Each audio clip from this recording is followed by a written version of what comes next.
Pai do Senhor, meus irmãos, estamos aqui para fazer esse vídeo, para mais uma aula da Escola Dominical, classe de jovens, né? E queremos agradecer a Deus por essa oportunidade e orar pela tua vida, por mais essa lição, mais esse trimestre que encerra. Senhor Deus e Pai, abençoa cada um dos teus filhos, dos teus servos, que o Senhor venha trazer, através do teu Espírito Santo, Pai, a revelação da tua palavra, para que juntos possamos aprender um pouco mais do Senhor, dos propósitos do Senhor. Pai, abençoa as pessoas que vão assistir esse vídeo, em nome do Senhor Jesus. Amém. Então hoje nós estamos aqui com a lição de número 13, que o título, A Segunda Vinda do Senhor Jesus Cristo, né? É um tema muito importante, um tema muito especial. O texto do dia diz assim: porque assim como o relâmpago sai do Oriente e se mostra até o Ocidente, assim será também a vinda do Filho do Homem. Mateus capítulo 27, 24, versículo de número 27. A síntese é: pensar sobre as últimas coisas, o fim da história e a eternidade deve ser um exercício cotidiano e repleto de esperanças para todos aqueles que servem ao Cristo ressuscitado. Nós temos aqui o texto do dia que está, o texto bíblico, né? Em 1 Coríntios, capítulo 15, versículo do 12 ao 19. Diz assim: ora, se prega que Cristo ressuscitou dos mortos, como dizem alguns dentre vós, que não há ressurreição de mortos, e se não há ressurreição de mortos, também Cristo não ressuscitou.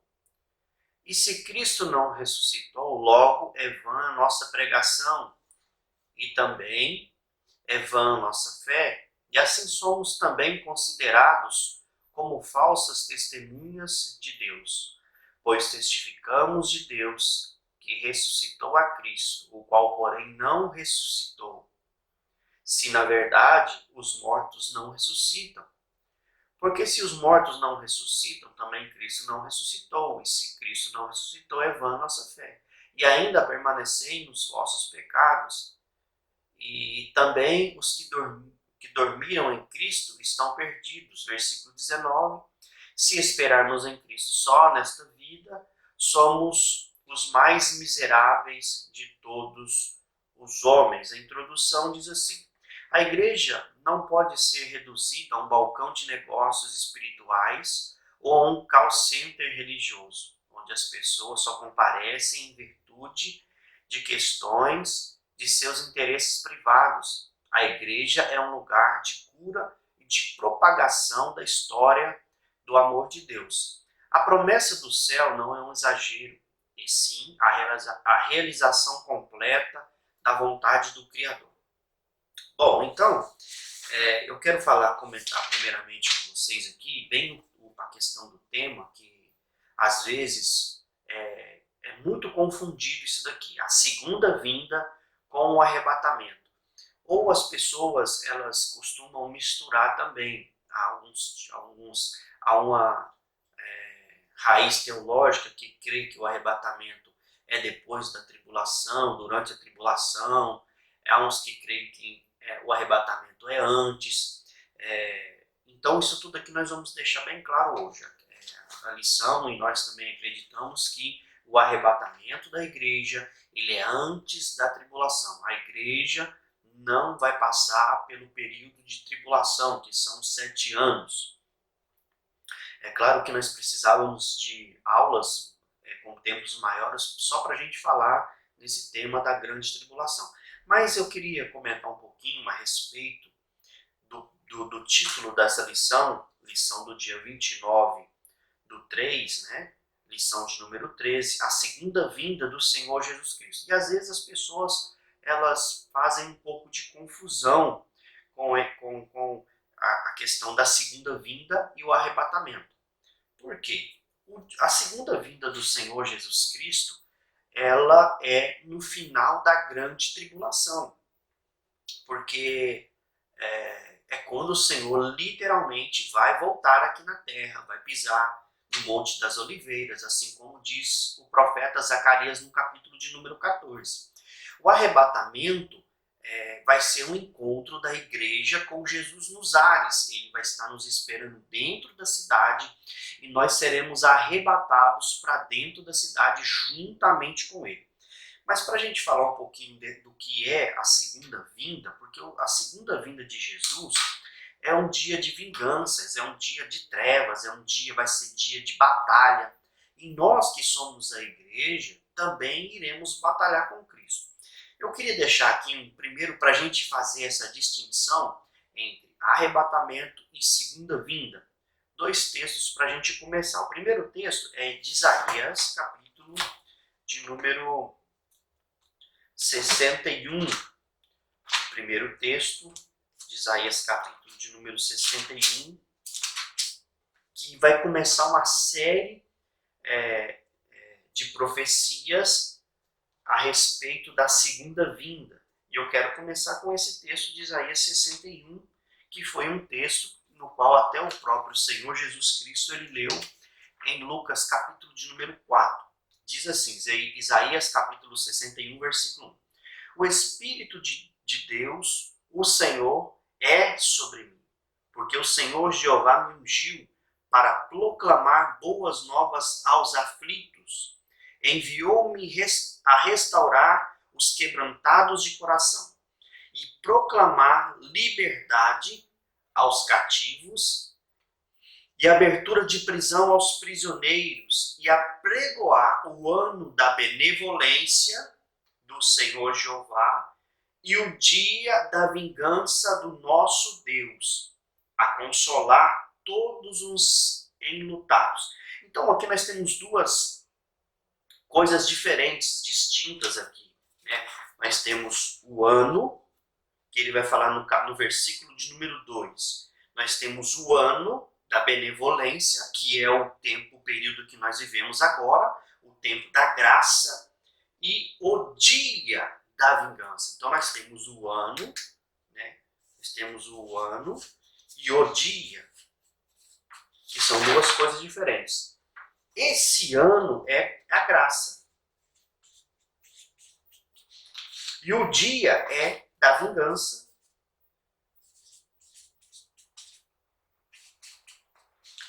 É o dia da vingança. O dia é dia da vingança. E o ano é o ano da graça. O dia da vingança, esse sim é o dia da segunda vinda de Cristo. Quando ele vai vir e vai pelejar. Por que é o dia? A Bíblia vai falar o dia da vingança, o ano da graça, o ano da benevolência e o dia da vingança do nosso Deus. Porque tudo começa lá no jardim, quando Adão e Eva pecam. Quero fazer aqui bem resumido. Quando eles pecaram, né, eles entregaram a posse, que é a terra, ou a terra no qual nós vivemos, eles entregaram essa posse para quem? Para Satanás e os nossos inimigos. Sendo assim, foi estipulado na lei que para resgatar isso de volta, somente pagando um preço. E esse preço exigido foi o preço de sangue que Jesus pagou. E nós lemos em Apocalipse, que capítulo 4, capítulo 5, que quando João foi arrebatado até lá, que tinha um livro selado, uma escritura selada. Essa escritura estava na mão do poceiro, daquele que usurpou dessa terra que faz parte do reino dos céus, onde foi entregue por Adão e por Eva depois do seu pecado. E agora, como Jesus já pagou esse preço, o poceiro ele não quer entregar a possessão da terra. Então Jesus vai ter que usar de força para tomar isso de volta. Aí nós temos vários textos, e eu quero ler mais um texto para mostrar que são duas coisas: o dia e o ano da graça. O dia e o ano. Agora eu quero ler com vocês aqui, e até o autor sugere esse texto, que é o de Tessalonicenses, capítulo de número 2, Tessalonicenses capítulo de número 2, ele diz assim, ó. Agora, irmãos, versículo 1. Agora, irmãos meus, rogamo-vos a respeito da vinda do nosso Senhor Jesus Cristo e quanto à nossa reunião com Ele. Então, são duas coisas que o apóstolo Paulo ele vai colocar bem aqui em Tessalonicenses. Depois nós vamos, se a gente ler todo esse contexto de Tessalonicenses, a gente vai entender. Mas a gente vai ler isso mais para frente. Mas só para vocês entenderem que são duas coisas diferentes. A vinda do Senhor, a segunda vinda, e a nossa reunião, que é o arrebatamento. Então ele deixa bem claro esses dois acontecimentos aqui, separados bem em Tessalonicenses capítulo 1. Nós lemos Isaías, mas aí nós temos Joel capítulo 2, versículo 2, Obadias 1,15, Amós 5,18, Isaías 13,6, Hebreus 10,25, Joel 1,15, Mateus 24 ao 31. Todos esses textos que eu mostrei aqui, é claro que a gente não tem tempo para ler todos, né, mas vai falar desse dia da segunda vinda. O dia é diferente, o dia e o ano. O dia é vingança, que é a segunda vinda, no final dos 7 anos da tribulação. Mas eu quero ler aqui mais um texto, só para a gente deixar isso aqui para ficar bem bacana. Ver se eu consigo ler mais um texto aqui. Ó, Amós, capítulo 5, versículo 18. Ai daqueles que desejam o dia do Senhor Jeová. Para que quereis vós o dia do Senhor? É dia de trevas e não de luz. Esse dia aqui também é aquilo que Israel espera, que é a vinda do Messias, é claro, que Israel ele espera isso. Nós já aceitamos, nós já cremos que ele já veio, né? Mas Israel ainda está esperando. Então ele está dizendo aqui, o autor, o profeta Amós está dizendo, ai daqueles que desejam esse dia. Nós temos Joel também, o profeta Joel dizendo, olha, profeta Joel, capítulo 1, versículo de número 15, ai desse dia, porque o dia do Senhor Jeová está perto, e virá como assolação da parte do Todo-Poderoso. Então o mantimento não será cortado diante de nossos olhos? A alegria e o regozijo não desaparecerão da casa do Senhor Jeová? Então aqui também, mais uma vez, aí no capítulo 2, ele vai falar do dia, capítulo 2, versículo 2, também ele vai falar sobre esse dia, Isaías capítulo 13. Então nós temos vários textos que vão nos mostrar sobre esse tema muito falado, que é a segunda vinda do Senhor. A segunda vinda, eu volto a falar, é no final da grande tribulação. O nosso encontro com ele, que é o arrebatamento, que nós vamos encontrar com ele dentro da cidade, ele não vai descer literalmente aqui na terra, no arrebatamento não, mas no final da tribulação sim, como diz o profeta Zacarias no capítulo 14. Ele diz que ele vai pisar no Monte das Oliveiras e vai fender, né? Quer ver? Deixa eu ler esse texto também, de Zacarias capítulo de número 14. Zacarias capítulo de número 14. 14:4 diz assim, os seus pés pousarão naquele dia. Olha para você, tudo está envolvido sobre o dia, naquele dia, sobre os montes das oliveiras, que está de fronte de Jerusalém para o oriente. E o monte das oliveiras será fendido pelo meio, para o oriente e para o ocidente. E um grande vale será formado. E metade do monte se apartará para o norte, e a outra metade para o sul. Então, o profeta Zacarias, no capítulo de número 14, está falando no dia que ele vai vir, literalmente, pisar. Essa sim é a segunda vinda. O arrebatamento, Jesus Cristo não vai pisar na terra.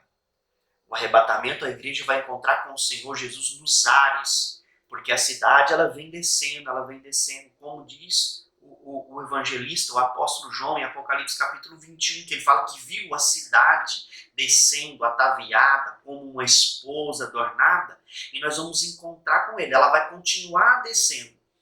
Então, a segunda vinda é isso, é no final da grande tribulação.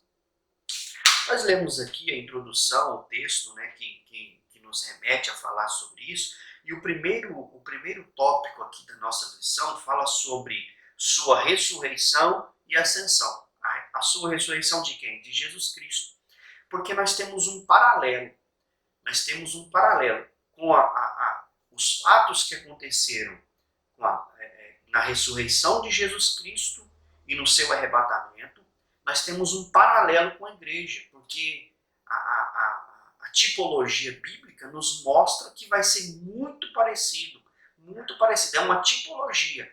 A ressurreição de Jesus Cristo e a sua ascensão ou o seu arrebatamento aos céus é um acontecimento que também vai ser tipologicamente mostrar para nós como que vai ser o arrebatamento e até a ressurreição das pessoas que já morreram em Cristo Jesus, porque o texto de Tessalonicenses vai dizer que os que morreram, os que dormem, ressuscitarão primeiro. E depois nós seremos o quê? Transformados. Então é uma tipologia. A ressurreição de Jesus Cristo e seu arrebatamento. É uma tipologia para o arrebatamento e a ressurreição daqueles que, na ocasião, na questão do arrebatamento da igreja, as pessoas que foram mortas, morreram em Cristo Jesus, elas vão ser primeiro transformadas, antes mesmo da gente, depois nós. E o primeiro tópico, ele trata sobre isso, sobre essa ressurreição de Jesus Cristo.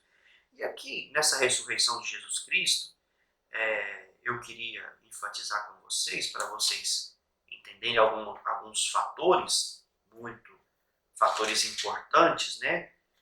No capítulo, antes eu quero ler aqui também com vocês, antes de ler Mateus, eu quero ler também, vou deixar a minha Bíblia aqui aberta, no texto de Tessalonicenses, né? O texto de 1 Coríntios, no capítulo 11, que é o nosso texto bíblico, só que eu gostaria de ler alguns versículos antes. O autor começa do 12, e eu gostaria de ler aqui um pouquinho antes, aonde 1 Coríntios capítulo 15, versículo...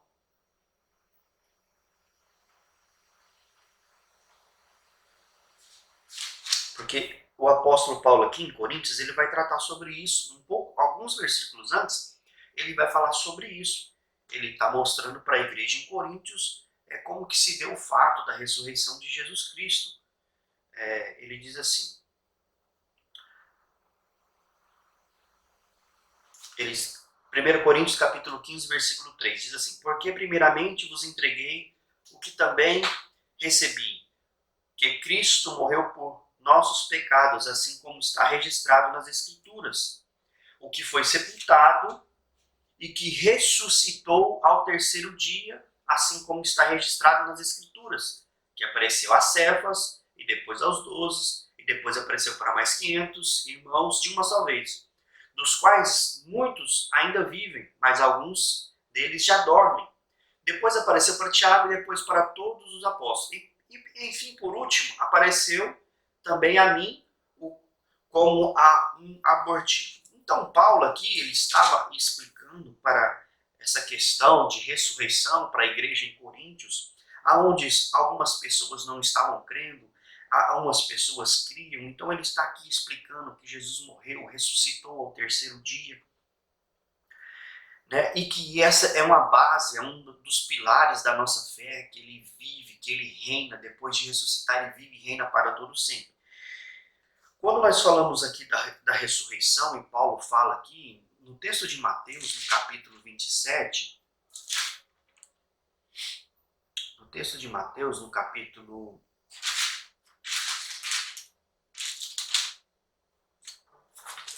27, olha para vocês verem essa tipologia, que interessante essa tipologia. E o autor escreve aqui para nós, bem ali no tempo que Jesus vai entregar o seu Espírito, que Jesus vai morrer em si.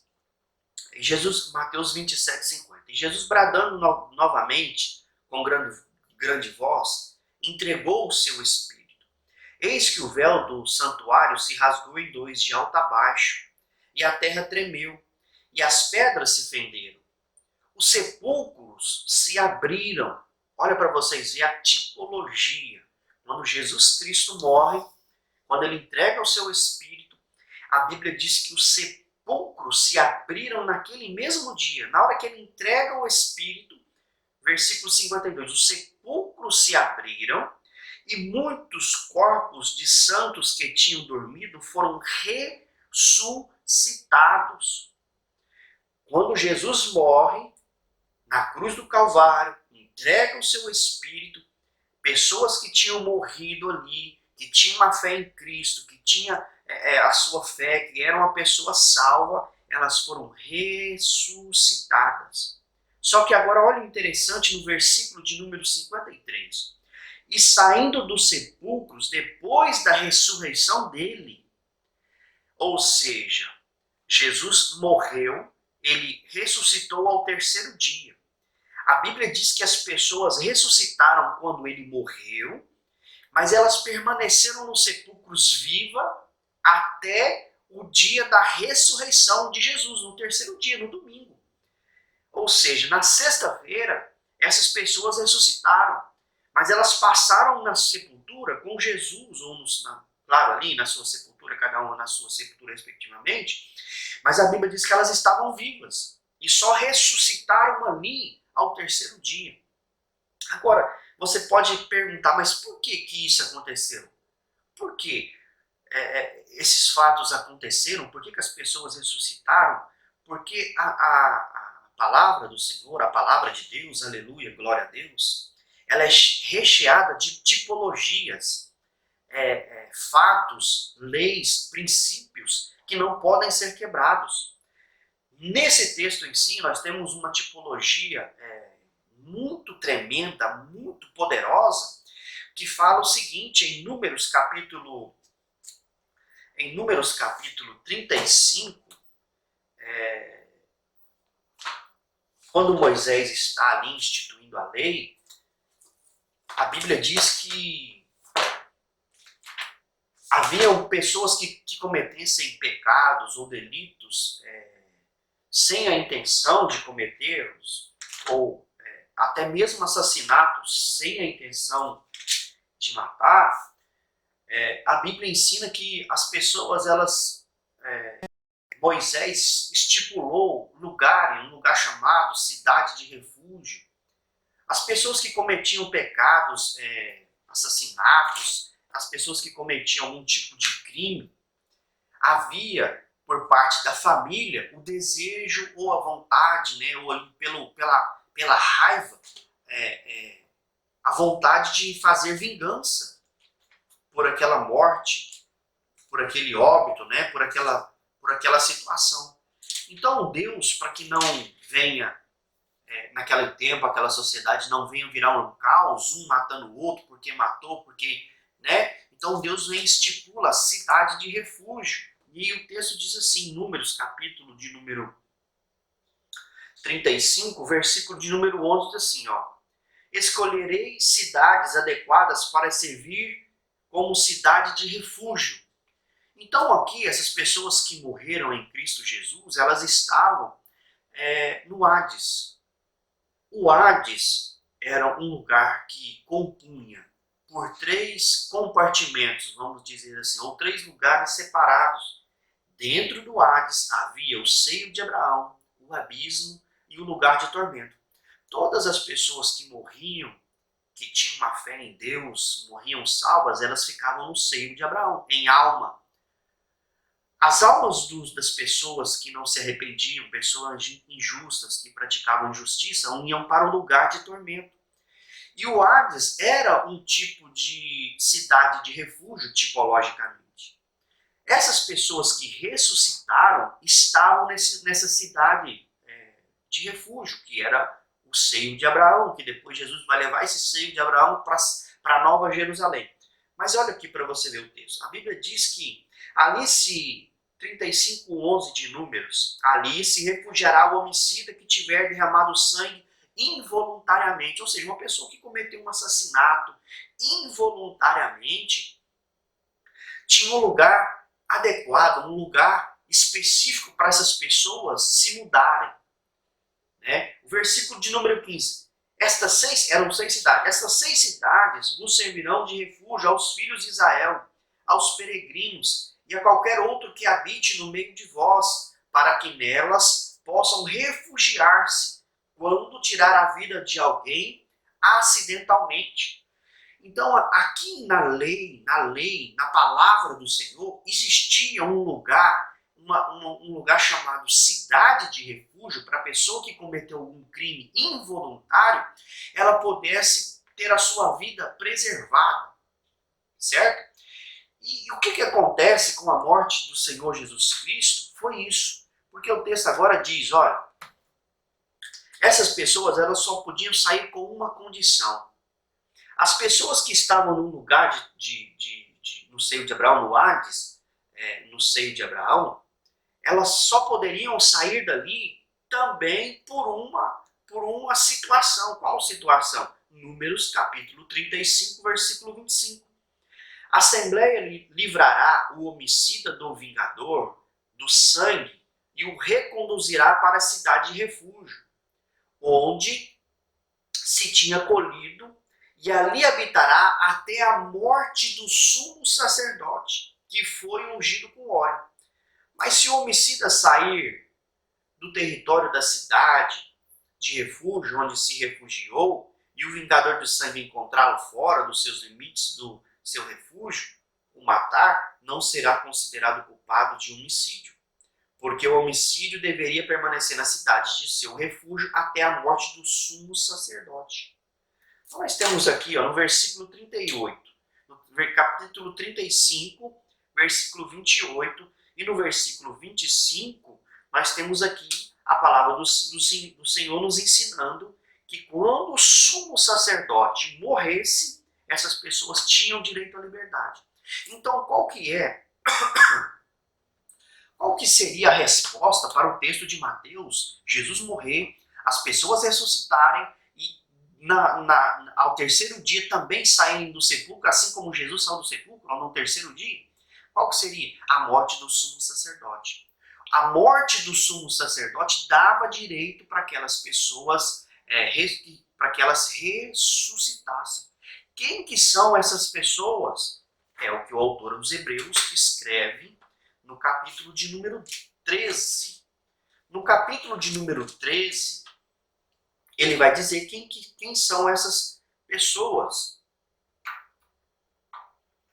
Capítulo 12, versículo 22, diz assim: Mas vós tendes chegados ao monte Sião, a cidade do Deus vivo, a Jerusalém celestial, a companhia de miríades e miríades de anjos, e a Assembleia Universal, a igreja dos primogênitos inscritos no céu, ao juiz e Deus de todos, e aos espíritos dos justos aperfeiçoados. Então aqui, essas pessoas que ressuscitaram, e não foram todas que estavam no seio de Abraão, não foram todas que ressuscitaram, mas uma parte delas sim ressuscitou, era a igreja dos primogênitos que o autor aos Hebreus vai nos dizer aqui. Então a ressurreição era uma tipologia, né? Ele vai, depois da sua ressurreição, ele vai aparecer, assim como Paulo vai escrever aos Coríntios dizendo aqui, que ele apareceu para alguns discípulos, apareceu depois para mais 500, ele apareceu para várias pessoas. Né? Jesus apareceu para várias pessoas. Depois o que acontece? Depois que ele ressuscita, anda ali por um período de 40 dias, dá as últimas instruções, ele vai acontecer com ele? Ele vai ser assunto aos céus. Ele foi arrebatado. A sua ascensão aos céus ocorre depois de sua ressurreição. E assim vai suceder também conosco, com a igreja de Jesus Cristo. Nós vamos passar, algumas pessoas vão passar por essa ressurreição e outras pessoas vão ser transformadas. E nós temos tipos disso. Nós temos Enoque, que andou com Deus. Nós temos Elias também, que foi assunto aos céus. Então são esses os tipos. Os sepulcros foram abertos, a cidade de refúgio. E tem uma outra particularidade, porque já havia uma profecia de Isaías capítulo 9, que Jesus vai, ou Mateus vai descrever ela, em Mateus 4,16, Jesus está recitando Isaías capítulo 9, versículo de número 2. Porque Jesus, quando ele morre, e a morte vai fazer nele ali toda uma vistoria para ver se achava pecado nele, Jesus ele vai descer lá no Hades, lá nesse lugar chamado Hades, que não é o inferno. Algumas traduções de Bíblias, eles colocam Hades como inferno, e não, ali foi um erro de tradução, né? Ali no lugar, a palavra correta é Hades, no grego, e Sheol, no hebraico. Então, quando Jesus ele desce no seio de Abraão para levar cativo o cativeiro, que está escrito em Efésios, capítulo 4, se eu não me engano, versículo 11, por ali, 13, Jesus diz que a palavra do Senhor diz que Jesus levou cativo o cativeiro. Esse lugar, essa cidade, ela foi transportada. E quando Jesus chega lá, foi a única vez, o único momento que essa cidade viu uma grande e poderosa luz.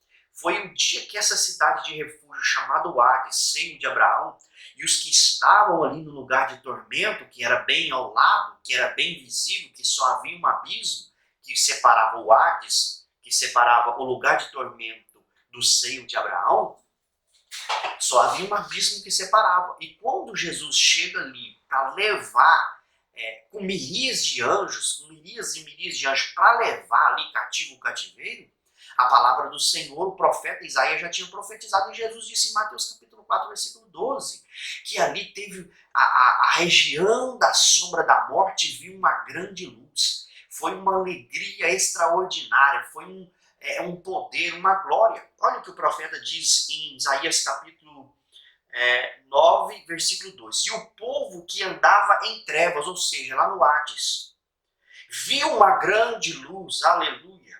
E sobre aqueles que moravam na região da sombra da morte, resplandeceu a luz. Então naquele dia foi um dia diferente de qualquer outro dia. Foi um dia extraordinário. E o que acontece? As pessoas, Jó, já tinha essa convicção. O Jó já tinha convicção que Jesus ia descer lá. Ele diz, deixa eu achar o texto, se é Jó 19, Jó capítulo 19, ele já sabia que Jesus iria lá. Olha o que ele diz aqui, ó. Jó capítulo 19, versículo 25. Esse é um texto muito usado pelos pregadores, por nós que pregamos a palavra. Pois sei que o meu Redentor vive e que por fim se levantará sobre a terra. Jó tinha essa convicção. Jó fez um desafio lá no capítulo 9. Jó desafiou a Deus para que Deus viesse como um homem, como carne, né, para se comparecer, porque Jó tinha a convicção que era justo, que estava justificado. E ele diz, porque eu sei que ele vive, eu sei que o meu Redentor vive. Então eles estavam lá naquele lugar, no Hades, no seio de Abraão, Jó, Isaías, Daniel, todos aqueles que morreram ali, né, que tinham a fé de Abraão, que criam na lei, que criam em Moisés, que criam no Deus vivo. Eles conversavam, olha, Abraão disse assim para eles lá, quando eles estavam reunidos, Abraão disse para eles, eu vi a cidade. E isso está escrito. Está escrito que Abraão viu a cidade, viu a nova Jerusalém, a cidade que não tem fundamentos. Jó tinha convicção, eu sei que ele vai se manifestar. Aí ele diz assim no versículo 26, e quando a minha pele estiver destruída, sem a minha carne, verei a Deus. Ou seja, lá no Hades, Jó, o seu corpo já foi para o pó, para a sepultura, mas a sua alma estava lá no Hades. E ele falando, eu verei a Deus. Olha a convicção.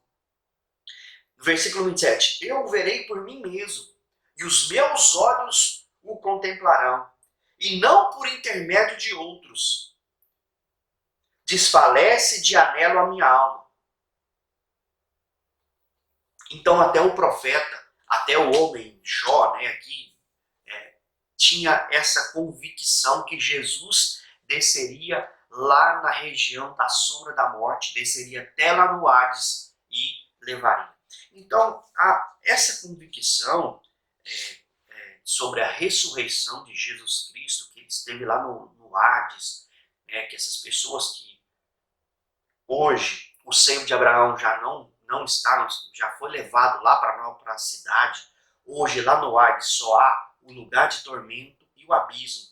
Todas as pessoas que morrem sem Cristo, elas estão lá em alma, lá no lugar de tormento. E no abismo, os espíritos que foram presos, que está em Apocalipse capítulo 9, Judas, aqueles espíritos que não guardaram o seu domicílio, está escrito em 1 ou 2 Pedro, e está escrito no livro de Judas, que os espíritos que não guardaram o seu domicílio nas regiões celestes, mas foram presos em cadeias no abismo, né? Esses espíritos foram presos lá. Então o seio de Abraão já foi levado. Então essa é uma crença que estabelece uma das nossas doutrinas, da nossa convicção. Então, sobre a questão dessa ressurreição, do mesmo fato que vai acontecer também com algumas pessoas na questão do arrebatamento, muitas pessoas vão ressuscitar, e nós vamos ler esse texto na hora que a gente chegar no próximo tópico aqui, para falar sobre o arrebatamento da igreja. Então é isso, a ressurreição é o ápice da vitória cristã. Não existiu antes, nem existirá depois, acontecimento tão relevante para a fé cristã como o fato de Jesus ter ressuscitado os mortos. A revelação de que o império das trevas foi de fato derrotado tornou-se inquestionável na cruz do Calvário. Mas foi quando a pedra do túmulo moveu-se, no domingo pela manhã, que a humanidade teve certeza da vitória eterna. Então a ressurreição ela é um pilar da nossa fé cristã. E agora vamos falar um pouquinho do arrebatamento de Jesus Cristo, que é o terceiro subtópico. De volta para casa. A ascensão de Jesus ressuscitado ao céu é o último ato público do ministério do Salvador. Eu achei muito interessante o autor da revista colocar isso aqui, né? Foi o último ato público do nosso Salvador. Atos, e nós vamos ler esse texto. Por quê? Porque o arrebatamento de Cristo foi um ato público, foi um ato visível, não foi um ato invisível. E às vezes a confusão, né? Porque eu leio o texto de 1 Coríntios capítulo de número 15 e associo o texto de 1 Coríntios 15 como o arrebatamento, mas Coríntios 15, que nós até aqui, que é os versículos 51 a 54, está falando da ressurreição. Aqui nós temos uma noção de como foi o arrebatamento de Cristo, e nós temos vários outros exemplos, tipologias, nós temos Elias, nós temos Enoque, que os seus arrebatamentos foram que visíveis, nós temos Ló com a sua família, que foi visível a sua tirada dali, né, da cidade de Sodoma e Gomorra, que ali também é uma tipologia. Agora vamos ler o texto aqui de Atos, capítulo 1, a partir do versículo 2, até um dia que foi recebido nos céus, depois de ter dado mandamentos pela unção do Espírito Santo, aos apóstolos que escolheram, quais também, depois de ter padecido, apresentou-se vivo com muitas provas incontestáveis, aparecendo-lhes por espaço de 40 dias. Depois da sua ressurreição, ele ainda apareceu para os discípulos, para várias pessoas. Não, a Bíblia não afirma se todas as pessoas viram ele, mas a Bíblia diz que várias pessoas viram. Até o texto de Coríntios 15 vai falar que chegou a aparecer até para 500 pessoas em um determinado local ou situação.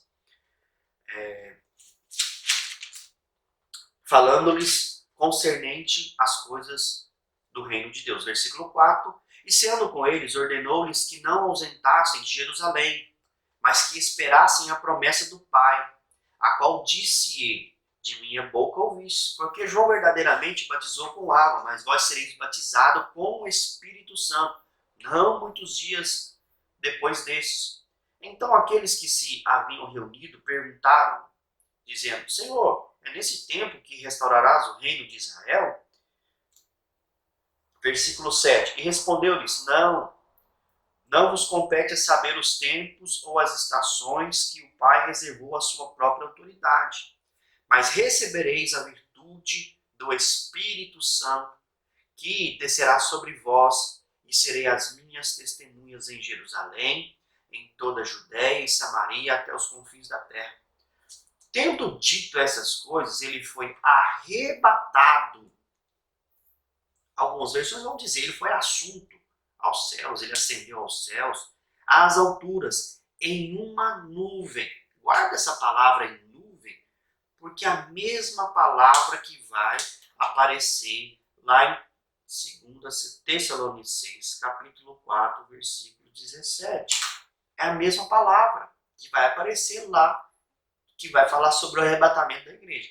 Então ele foi e uma nuvem o recebeu, encobrindo seus olhos. Versículo 10. Estando eles com os olhos fitos no céu, enquanto Jesus subia, ou seja, eles viram, quando eles estavam vendo Jesus subir, eles estavam olhando para o céu, enquanto Jesus subia. Olha como que o autor coloca aqui o texto bem claro. Enquanto Jesus subia, os discípulos estavam olhando ele subir. Eis que dois varões apareceram, vestidos de branco junto deles. Versículo 11. Os quais disseram, varões galileus, por que estáis olhando assim para o céu? Esse mesmo Jesus que dentre vós foi arrebatado ao céu. Mais uma vez aparece a palavra arrebatado aqui no versículo 11. Do mesmo modo há de retornar, assim como para o céu o viste subir. Assim como os discípulos viram Jesus subir para os céus, os anjos aqui estão, os varões, né, vestidos, os varões que aparecem aqui, diz, olha, assim como para o céu viste subir, ele há de retornar. Então aqui mostra que Jesus vai retornar. Nós temos vários outros textos dizendo isso, né? Que esse mesmo Jesus, mas eu quero que é um paralelo. Eu quero que você compreenda que é um paralelo, uma tipologia, como que foi o arrebatamento de Jesus, como que foi o arrebatamento de Elias, como que foi o arrebatamento de Enoque, como que foi Ló, como que foi Noé. Então isso aí tudo é uma tipologia clara, porque as coisas de Deus elas sempre vêm acontecendo tipologicamente. Sempre todas as situações que nós encontramos acontecer um fato para mostrar uma tipologia. Então aqui nós falamos um pouquinho, né? O retorno de Jesus ao céu, uma vez ressuscitado, nada mais é do que a prova cabal de que ele alcançou o cumprimento pleno da sua missão de Salvador no mundo. Agora vamos passar para o segundo tópico aqui, que vai falar sobre o arrebatamento. Agora vamos entrar no arrebatamento da igreja. E agora tendo já uma base da ressurreição, do que aconteceu na ressurreição de Jesus Cristo. Nós já temos uma base. Agora nós podemos, com essa base, e aplicar os textos aqui agora que o autor nos coloca, para a gente aplicar como será o arrebatamento da igreja. Como eu já li com vocês, eu quero ler mais uma vez o texto de Tessalonicenses capítulo 2, que é uma das bases para essa doutrina. Tessalonicenses capítulo 2, que diz assim: agora, irmãos meus, versículo 1, rogamos a respeito da vinda do nosso Senhor, que é no final da grande tribulação, Jesus Cristo, quanto à nossa reunião com Ele. Então nós aqui já temos duas situações, que é a vinda, e essa vinda é no final dos 7 anos. Quando Jesus usa os textos, e aqui no primeiro tópico, o autor vai colocar aqui os argumentos presentes no Evangelho em favor do arrebatamento, e ele coloca aqui alguns textos de Mateus capítulo 24, Marcos 13. Esses textos eles estão mais voltados para a segunda vinda, que é no final da grande tribulação. Porque esses textos falam, o dia da vinda de Jesus ninguém sabe. Lembra que nós falamos sobre o dia aqui, vários versículos de Isaías, de Amós, Obadias, Hebreus, Joel, Mateus. Todos esses textos apontam para o dia. Esses textos que ele coloca também apontam para o dia. Por que Jesus diz para os o dia ninguém, a hora ninguém sabe. Ninguém sabe o dia. Mas nós temos sinais Quais são os sinais? O primeiro sinal que nós entendemos e compreendemos através da palavra de Deus sobre a vinda dele, que é no final dos 7 anos, deixa eu ver se eu consigo desenhar aqui para vocês.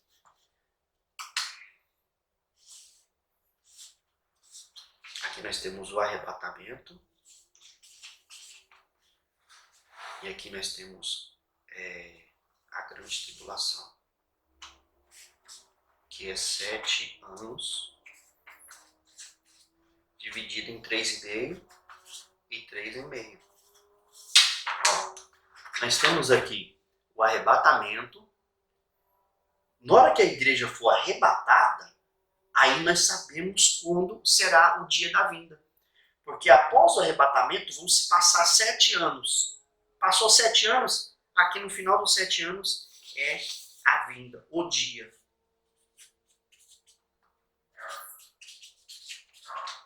É o dia da vinda, no final dos 7 anos. Então nós temos sinais para o arrebatamento, nós temos sinais para o dia. O dia ninguém pode determinar, mas nós temos os sinais que a Bíblia nos deixa. Qual que é os sinais do arrebatamento? O princípio das dores, que é o texto de Mateus capítulo 24.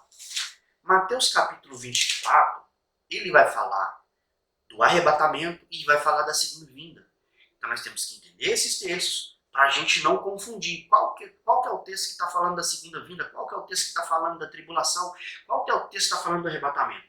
Mateus capítulo 24, quando ele começa a falar aí, do versículo 6 até o versículo 13, ele está falando do princípio das dores que a igreja vai passar. A igreja vai passar pelo princípio das dores. Mas as dores de parto, que depois nós vamos ler esse texto aqui, que eu estava estudando e eu li esse texto, as dores de parto é para esse tempo futuro. Se eu não me engano é Mateus 24, 40 e poucos aqui, vai falar. Ou Marcos, eu vi esse texto aqui, que vai falar dores de parto. Quando fala dores de parto, aí é a tribulação. Princípio das dores, igreja. A nação de Israel vai passar por um período dentro da grande tribulação de princípio de dores também. Só que depois eles vão sofrer com uma dores de parto, porque eles ainda não aguardam a vinda do Messias, eles ainda aguardam a vinda do Senhor Jesus Cristo. Então Mateus aqui ele está dividido, tem textos que nós vamos usar para o arrebatamento, que é versículo 6 ao 14. Depois aqui, versículo 44, versículo 30, que fala da assolação, desolação. Isso aí já é o período da tribulação. Então nós temos sinais do nosso arrebatamento que é antes dessa grande tribulação, que é Mateus. Eu não vou ler aqui, mas é Mateus, né? E tem aqui, eu acho que 15 acontecimentos. Vou colocar aqui, ó. Mateus, capítulo 24, 6 a 13. Mateus 24, 6 a 13. Que vai falar sobre, que é o princípio das dores, e aqui vai falar sobre uns 15, mais ou menos 10 a 15 acontecimentos, fatos, situações nas quais nós vivemos nos dias de hoje. Vai falar de guerra, de pestes, arrebatamento. Então, depois ele vai falar aqui sobre os pressupostos paulinos. É o texto de Tessalonicenses, capítulo 4, que vai mostrar a ressurreição e arrebatamento. Os pressupostos de Paulo, quando ele escreve aqui aos Tessalonicenses, ele vai deixar à mostra os dois acontecimentos. Em 1 Tessalonicenses, capítulo 4, 1 Tessalonicenses, capítulo 4,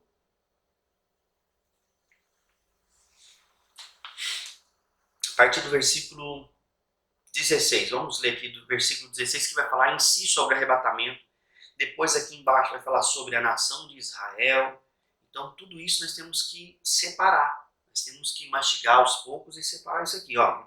Tessalonicenses, 1 Tessalonicenses, capítulo de número 4, versículo de número... Vamos ler a partir do versículo 13 para a gente entender o contexto. Não quero tampouco que ignoreis, irmãos meus, acerca dos que já dormem em Cristo, para que não vos entristeçais, como o resto dos homens, que não têm esperança.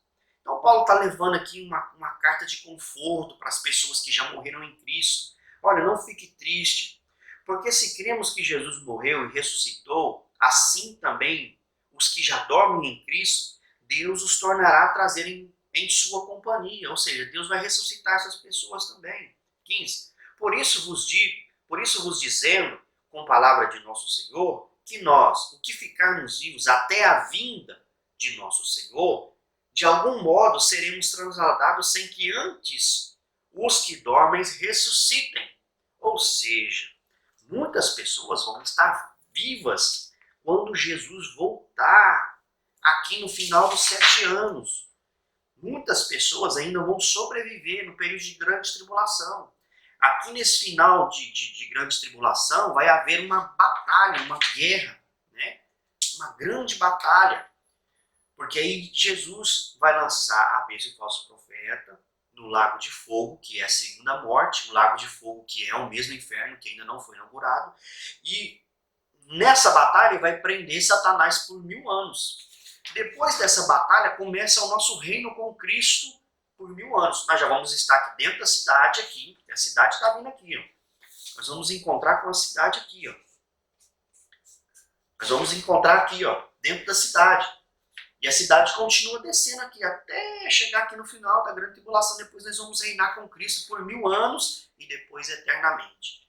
Então ele está falando, olha, aí no versículo fala, vindo nosso Senhor, se alguém tiver, de modo algum seremos transladados sem que antes os que dormem ressuscitem. Então as pessoas que morreram em Cristo, elas vão ressuscitar primeiramente, para depois serem arrebatadas. Versículo 16, porque o mesmo Senhor descerá do céu com alarido e com voz de arcanjo e com trombeta de Deus. E os mortos em Cristo ressuscitarão primeiro. Versículo 16 e 17 está falando especificamente do arrebatamento. Versículo 17, e depois nós, os que estivermos vivos, seremos arrebatados juntamente com eles nas nuvens. Glória a Deus. Lembra o texto de Atos? Atos, que vai falar sobre nuvens. 2 vezes vai aparecer nuvens aqui no texto de Atos. Deixa eu abrir um outro Bíblia aqui. No versículo de número 9 aparecem nuvens.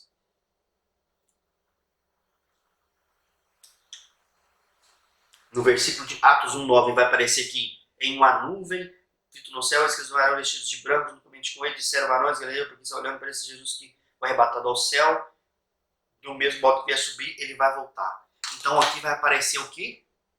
Tessalonicenses vai dizer que nós seremos arrebatados juntamente com ele nas nuvens, ao encontro. Se nós vamos encontrar com ele, ele não está voltando aqui na terra literalmente, porque a segunda vinda fala de uma vinda literalmente de nosso Senhor nos ares, e dessa maneira seremos para sempre com ele, estaremos para sempre com ele, estaremos para sempre com o Senhor.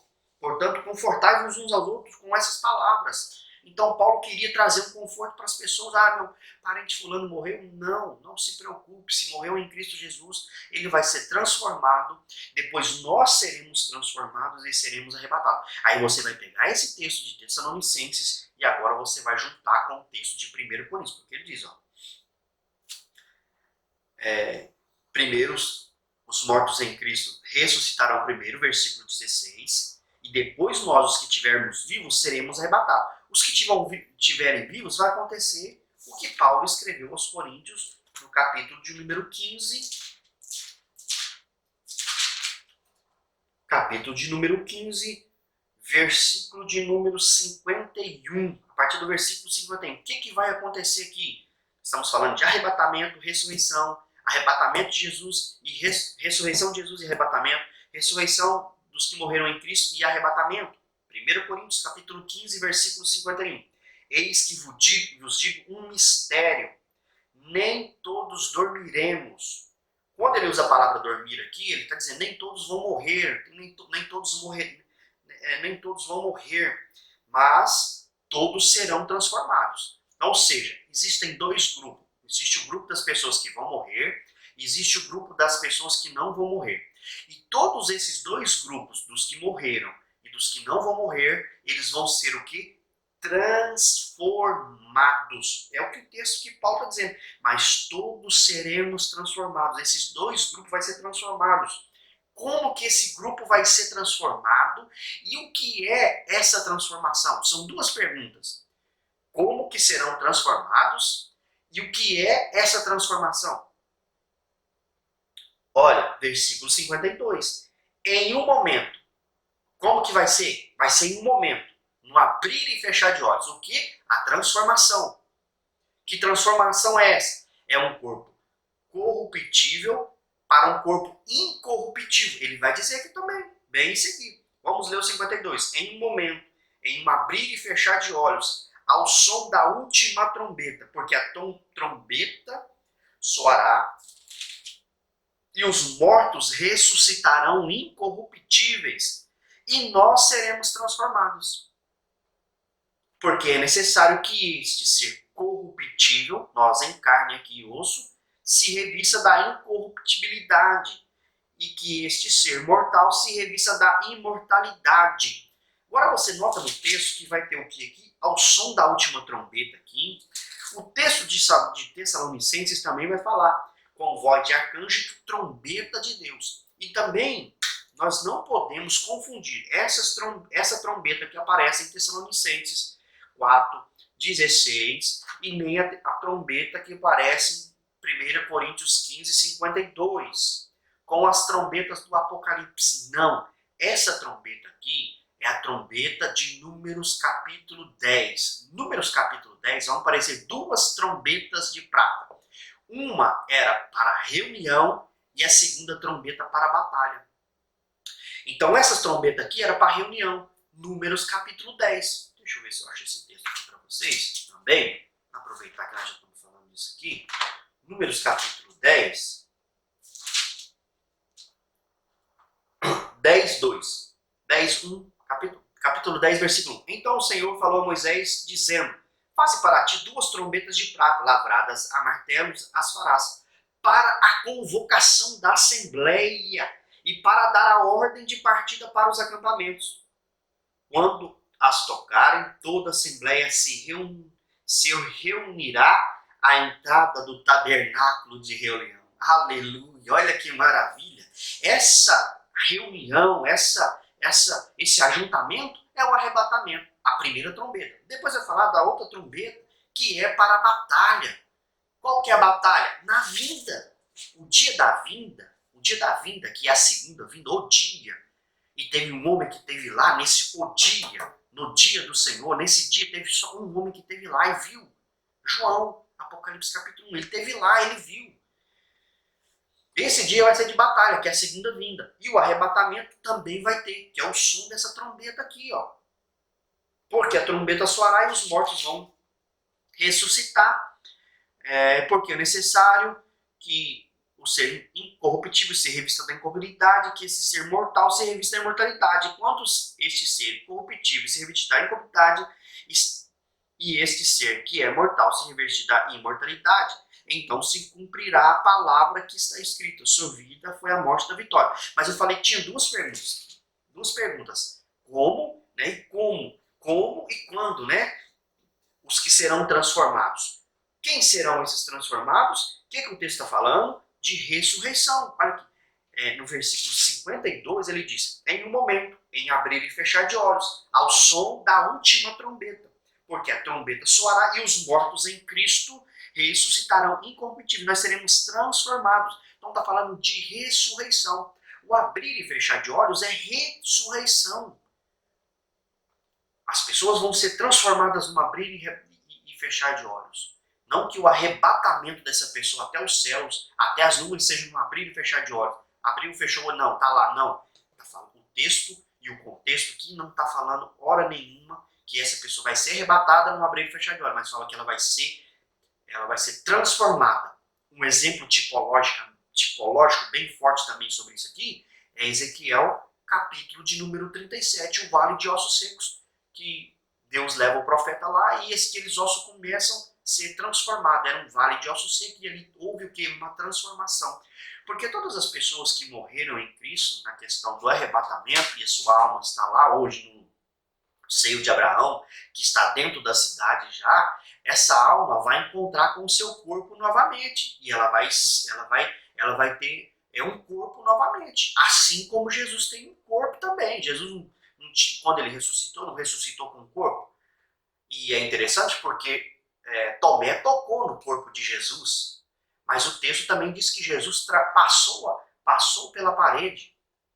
A Bíblia diz que em Joel capítulo 2, quando nós saímos para a batalha e a gente cair em alguma armadilha, não vai acontecer dano nenhum com a gente, porque nós vamos sair a peleja com Deus. Está escrito em Joel capítulo 2, está escrito em Apocalipse capítulo 19, 20, 21, vai falar tudo sobre isso. Que vai vir um cavaleiro branco, que vai vir, e nós vamos vir com ele. A igreja, a esposa de Cristo vai estar indo com ele. Então o texto aqui está falando sobre essa questão do arrebatamento da igreja, que é antes. E nós temos vários motivos, né? Aí nós falamos aqui dos pressupostos de Paulo, mas nós temos vários motivos porque a igreja não vai passar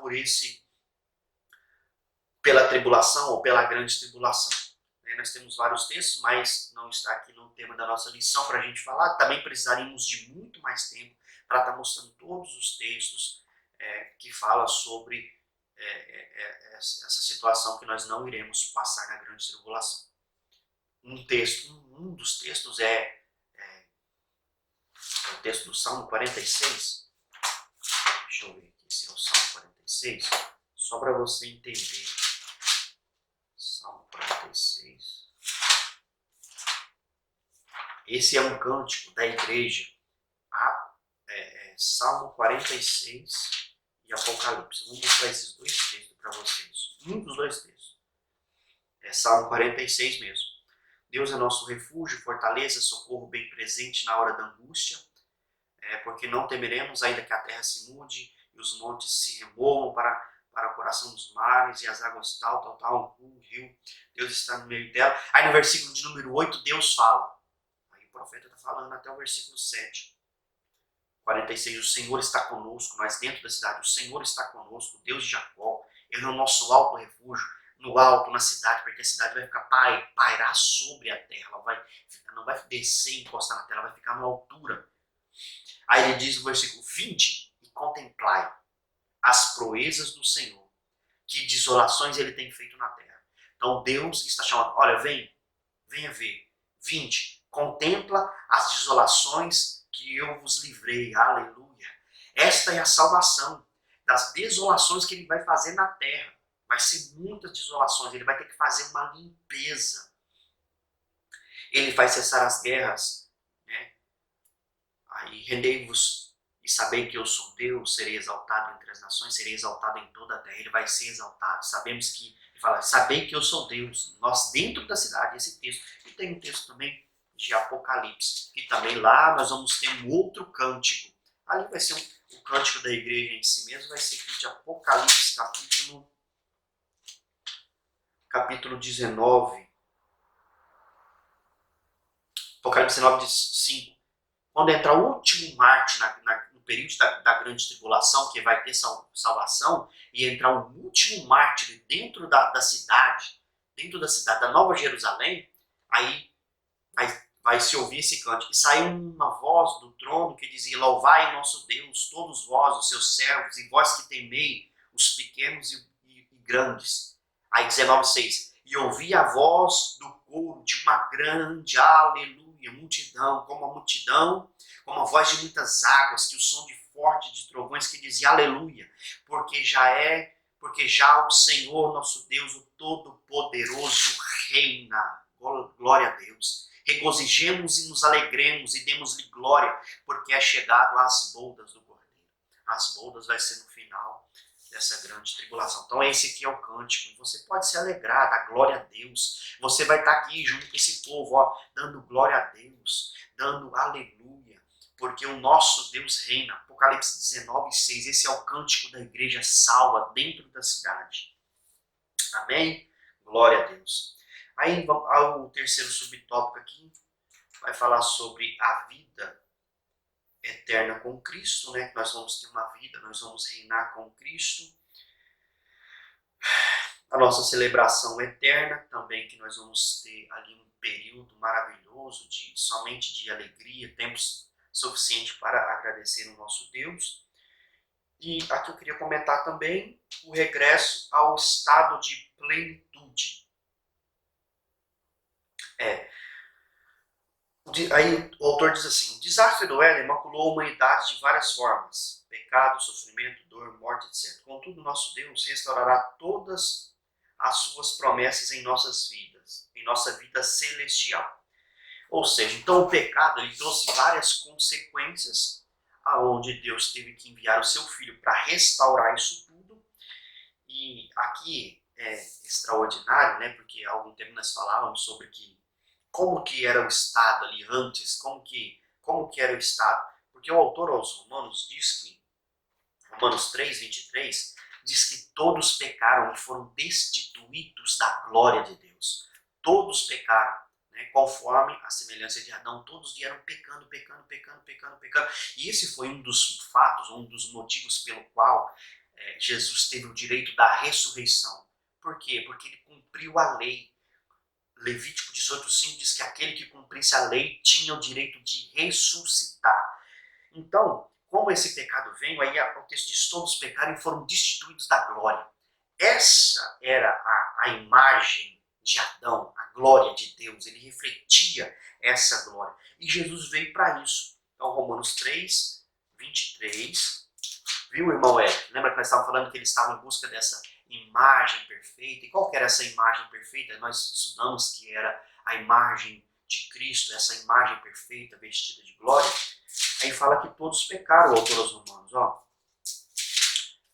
Porque todos pecaram e destituídos estão da glória de Deus. Foram tirados desta glória. Só que aí, e até aqui o tema da lição, em Coríntios, 1 Coríntios capítulo 15, olha que maravilha. Essa restauração, esse regresso que o autor coloca aqui ao estado da plenitude. 1 Coríntios, capítulo de número 15.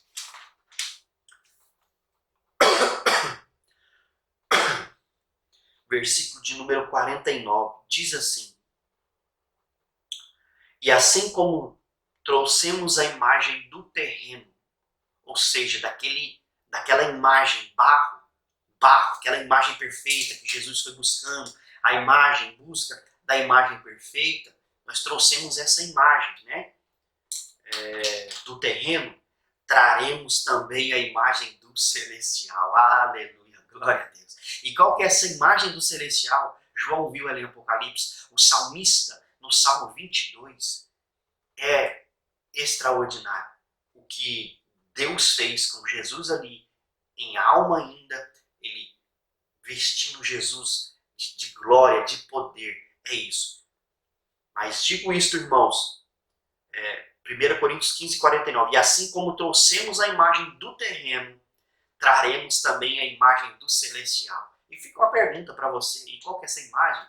Qual que é a imagem que a Bíblia nos mostra de Jesus em glória? Esta será a nossa imagem em glória na cidade que Ele preparou para nós. Deus possa nos abençoar. Quero ler aqui a conclusão. Algumas pessoas, de modo até sincero, investem muito tempo procurando saber detalhes a respeito de nosso estado eterno no céu. Elas parecem até turistas que, na dúvida entre dois destinos, pesquisam bastante para saber qual a melhor escolha a ser tomada. Não tenha dúvida, o céu é o melhor. Os detalhes a respeito da eternidade são superfluos. O que realmente importa, supérfluos. O que realmente importa, você já sabe. Jesus te ama, por isso descanse no Senhor e viva confiante na certeza de que estará para sempre com Ele. Isso. Viva para o Senhor.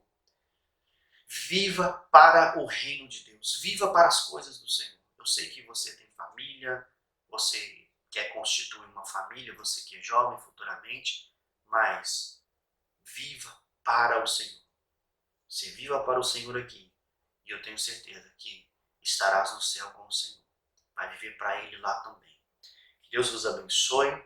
Continue orando por nós. você possa aí ser abençoado com essa palavra.